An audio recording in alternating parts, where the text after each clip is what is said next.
কোরআন শরীফ শিখতে হলে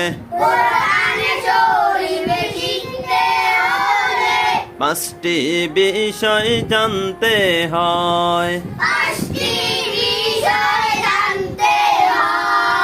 অক্ষর পরিচয় হারকাত তানবিন,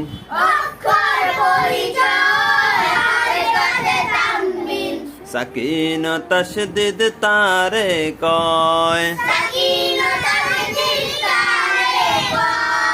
জবর আর পেশ থাকে অক্ষরের উপরে, জের থাকে নিচে।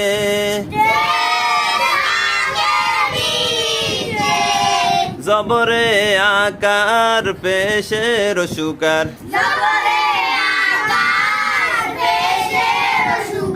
জের ইকার পড়িবে।